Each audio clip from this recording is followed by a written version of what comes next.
So, hello everyone.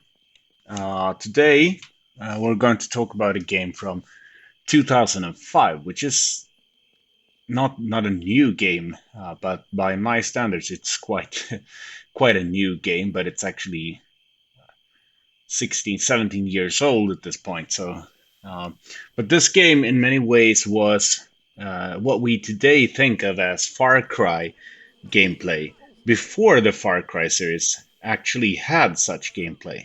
Bear in mind that the first Far Cry game, released in 2004, had a rather rudimentary and linear design. Was pretty much a linear tech demo at that point. But this cannot be said about this game. This game is called Boiling Point, with the subtitle Road to Hell. It was, as it was called on its eventual release, the name during development of the game, and that was also retained for the non-Western release, was Xenos, or Exynos with an X, Xenos. And it's a very interesting game, this one, which gives the player almost a total freedom to live their life as a mercenary in the South American jungle, taking on quests, exploring the large loading zone free map at will, so there's no loading as such, huge open terrain. The player can drive vehicles and engage in all kinds of internal politics of the small republic that you're in. The game engine itself is worthy of a special mention because it's developed by just two people, and it was truly groundbreaking at the time it started development, and the promise of total freedom was actually meant not as a marketing thing but as a principle. Yet not many people have heard of this game, let alone played it, and it sold very poorly. So reviews also panned it for the most part, or at least for about 50-50. So why is that? Well, mostly due to the game being released in a horrible state with bugs all over the place, which is not surprising given the ambition level for just two young programmers to deal with. Yet, as some reviews at the time picked up on, there is something magic about this game, and despite this janky feel to it, you get engrossed in it and the game world. There are so many things here that we today think are just part of modern gaming. Multiple factions with independent agendas, survival elements like eating, drinking, sleeping, visiting medical services, keeping your vehicles gassed up and protected to get around the environment, animals that roam around on their own with their own AI that can pose a threat to you. And this was years ahead of Stalker, for instance. Open-ended world where you can happen upon anything in any order and receive quests. You can even kill like bosses way ahead of their story appearance if you want to, and if you have the firepower to do so. Leading to the mission list trying to adapt to that. So it's quite completely actually open-ended. Or you can ignore the main plot completely and just live out your life hanging around seedy bars and doing dealer runs for the local narc barons for cash. The planned release of this game was in 2003. However, due to complications in finding a publisher, eventually the release was in 2005, courtesy of Atari. By then recently resurrected Atari, I might add, for the Western markets. So this still manages to be 2 years prior to Stalker popularizing this survival FPS slash RPG concept.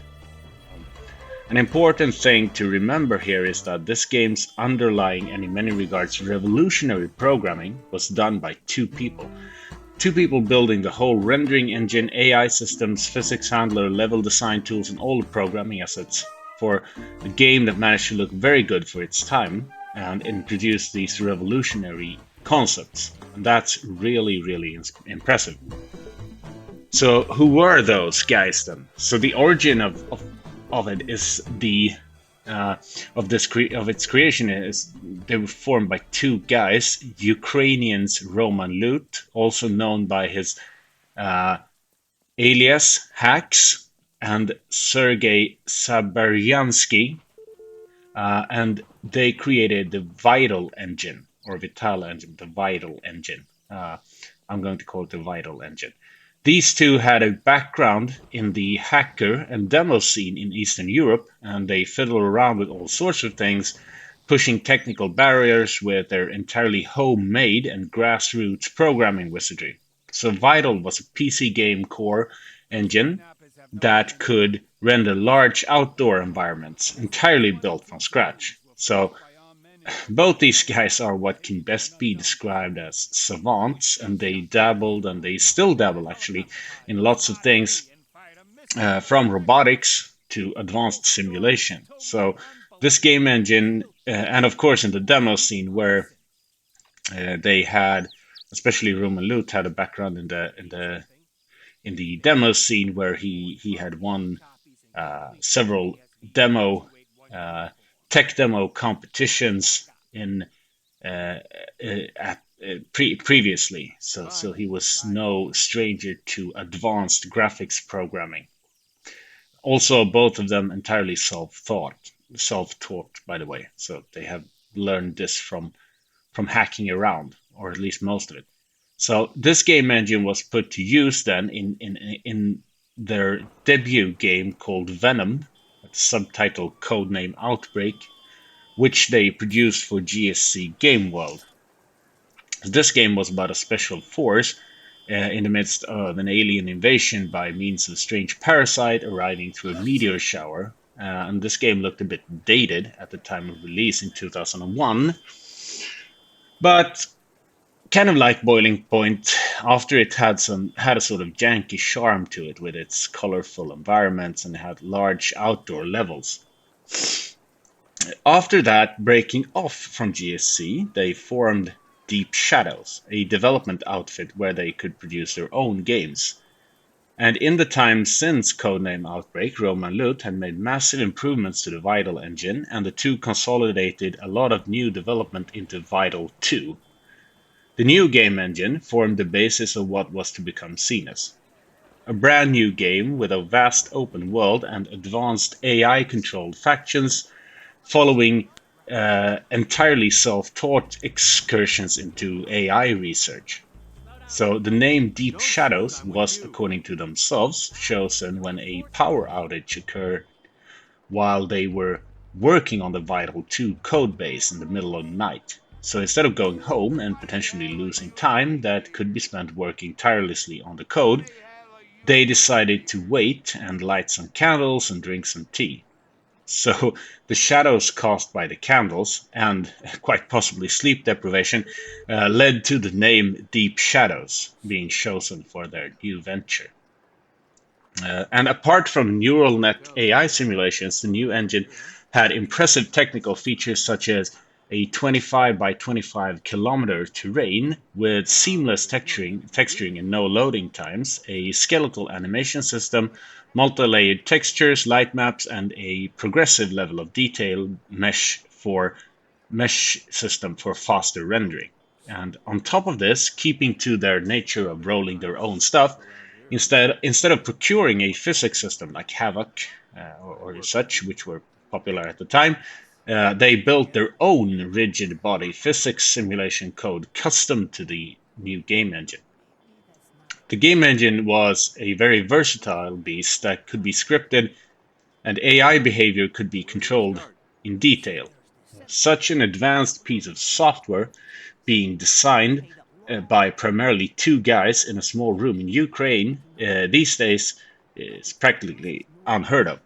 If you think of today where people use the Unreal Engine or Unity or something to bootstrap their projects, these guys basically had their own PCs and a lot of time and obviously an immense level of skill, and they basically built every single game engine system themselves from scratch.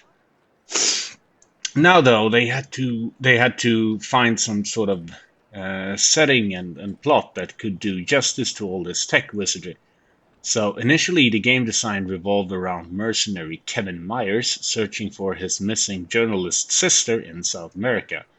Later, this was revised, and the main character was renamed Saul Myers, and the aim for his search was changed to his daughter having possibly been kidnapped by the local drug lords.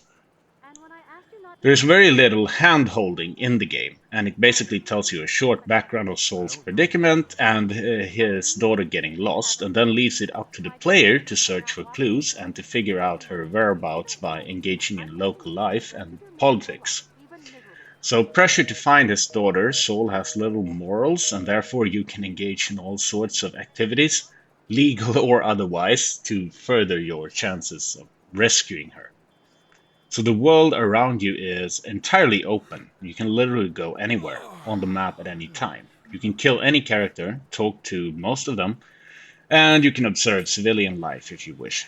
The people have their own schedules and agendas, and all around you can see farmers taking their produce to markets, mechanics servicing broken down cars, city officials hustling about on the streets with briefcases. Many people have interests of a political nature, and you can ally with them freely as you wish.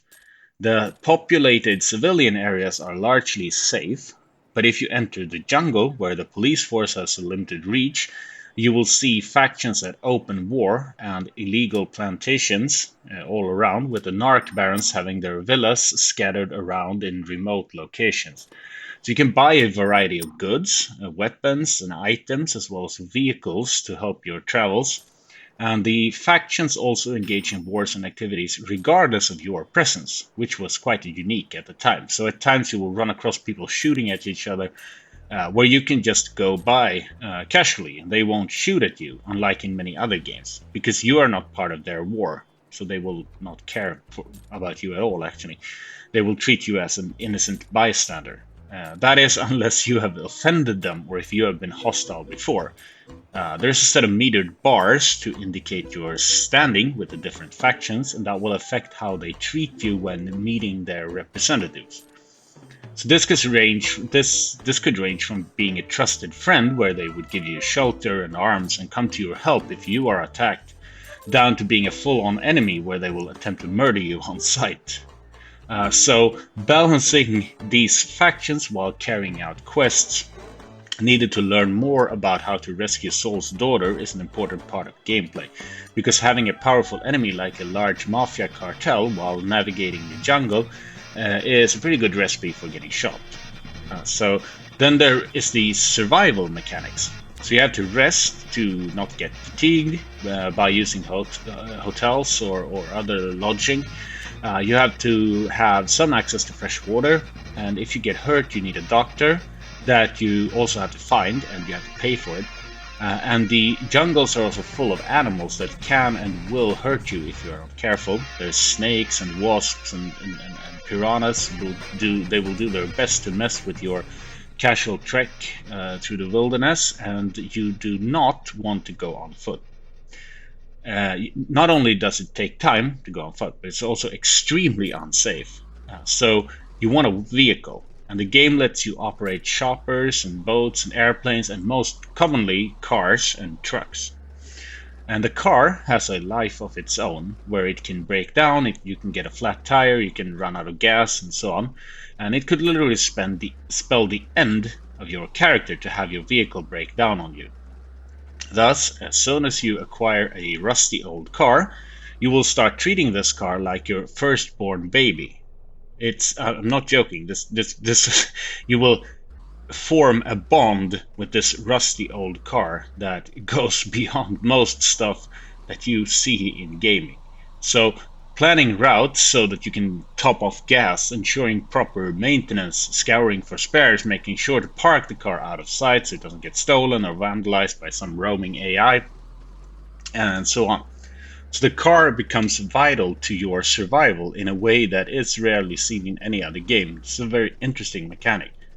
So there's many cars around, but Just stealing one is not really an option unless you know how, and hijacking one on the road is not like GTA or Far Cry where you can just pretty easily grab a car, because everyone is armed and your own character is extremely fragile, so trying to steal someone's property on the road might easily get you killed or severely hurt instead, which is why when you do get a car, you treat it with the utmost respect. So the weaponry then at your disposal takes a realistic simulation approach as well, being mostly made up of rifles and handguns based on real models. And in keeping with the theme, there's a lot of them around. So, however, ammunition for the fancier stuff is hard to come by as it is very expensive. So you must learn to conserve those munitions for when you need them the most. Also, again, kind of like Stalker. What Stalker would do later. So far, we have a free-roaming adventure detective story with survival mechanics and a completely open-ended world. To this, we add the RPG mechanics. So the game has an intricate quest system tied to the different factions and a very RPG-like inventory mechanic. Also later to be seen in Stalker. You also gain skills by training with people who can teach you, and you have stats that will govern your skill. In a way, it's a bit like Morrowind if Morrowind was full of narc barons, mercenaries, and rusty old cars. So, it's important to note, again, the freedom offered in this game. It's unlike most other games in that it actually offers total freedom, where it just plops you down in the middle of the game world, lets you live out the simulation. In fact, you can have alternative careers and just don't do the main story arc, instead becoming a baron yourself and have your own villa. Or you could become a merc for the police force and put an end to the crime lords. Or you could just live in a hut by the river. The world will keep cycling around you, and the various NPCs will go about their own business. Even the open world games of today have some element of structure to keep you in line, whereas this doesn't really do that. There are multiple ways of figuring things out, and you can learn things by just living in the game world. And this is still very impressive design-wise. However, at times the lack of structure might feel disoriented, and it's not exactly clear what you're supposed to be doing if you want to advance the plot. Mostly you will discover it gradually, but that means you have to do some deductive work on your own. The game never spells out exactly what you need or where it is, but rather relies on your own familiarity with the game world to eventually figure it out yourself. So you can bribe people and you can buy information, and that helps, but in the end, how you use the intel or where is for you to decide. Now, on to the reasons then why such a groundbreaking and ahead of its time design is not hailed as a legendary and timeless classic, loved by all, but instead is hardly remembered at all. First, the marketing done by Atari was poor, to say the least. The lavish box art aside, which was gorgeous by the way, and they did fairly little to promote it. So then there was the fact that such massive technology development being done by primarily two guys on a shoestring budget, savants or not, meant that the game on release was full of bugs, like literally to the point of being completely game breaking at times. From AI scripts not working to like flying cheetahs or panther, jaguars or whatever it is, zooming past you at lightning speed from out of nowhere to, which is kind of a funny bug the first time you see it, like you have like a flying animal that just goes light speed out of nowhere, just zooms past you, flying in the air for no reason at all. And to plot advancement getting completely halted due to failed triggers, it was really bad. So the free-form nature also allowed for the player to kill a key character at any time, or to just mess with parameters that might be relied upon for the story. So the game engine tries to adapt to this, but at times this can break an entire quest, for example. So the critic reception of the game reflects this double nature, with about half of them writing that the game was a masterpiece and unrivaled in its dynamic and total freedom of action, while other reviewers wrote that it was a bug-ridden mess that had an interesting premise but was completely unplayable. It should come as no surprise that a consequence of being hacked together in a less organized fashion by demo scene hackers just freeforming it also meant that while impressive, the game code was a convoluted, complex mess and not really in line with like coding best practices or whatever.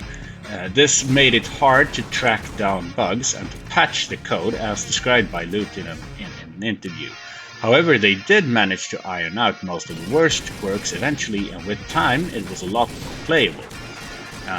However, in fact, on the latest patch, there are bugs, but they're mostly minor. But however, by then the sales opportunities were mostly gone, and the game was already put on the discount piles. So, if you're playing it today, you will need those patches. Trust me on that, because you don't want to play without them, because that is a total disaster. But with time having passed and the patches being available, one can now enjoy the game in a new light, which I think you should, because it really, really deserves it. And it's still quirky and it's janky, and at times it will confuse you, but apart from Stalker, maybe, there's little else like it even now. And unfortunately, the game isn't available on Steam, and it's not available on GOG. It's practically not available anywhere, actually, for reasons. However, the follow-up, not to be confused with this game, but there is a game called Zenus 2, which is on Steam, which is actually the follow-up to this with an updated engine, but that is a lot more like Far Cry has become, and a little less open in nature. Equal amount of game-breaking bugs though. But that is available on Steam.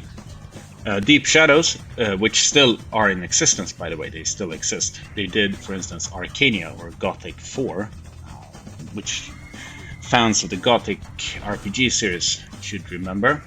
They do some point-and-click adventure games recently, hidden object games and so on. But they also released a game that almost warrants its own discussion, which was called The Precursors, which is an interesting science fiction outer space take on the boiling point and Zenus formula, with science fiction weaponry and factions. It's a very interesting game with interesting art direction in its own right, and that is also available on Steam. I actually recommend that. But Boiling Point is not available on Steam or GOG or anywhere else digitally that I know of. So your chances of playing it boils down to you being able to find a copy of this kind of rare game on a CD release, and then you need to patch it, and then because of the game copy protection used, the copy protection will also not work on Windows 10 because it uses Securom or Safe DRM, something like that, something that Atari was notorious for. So not only do you have to deal with that, you also have to find the patches, and then you have to apply all of them. But after that, it works fine on a modern system. You can even have support for widescreen resolutions and so on. So once you get it running, it will actually run fine. So if you can find it, you should definitely look into playing this, because this is not only the origin of like the open world first-person shooter / RPG hybrid. It's a very impressive technical feat given its background. The game engine itself is extremely impressive for the time, if given its origin. So that's it for this short overview. Thanks for listening.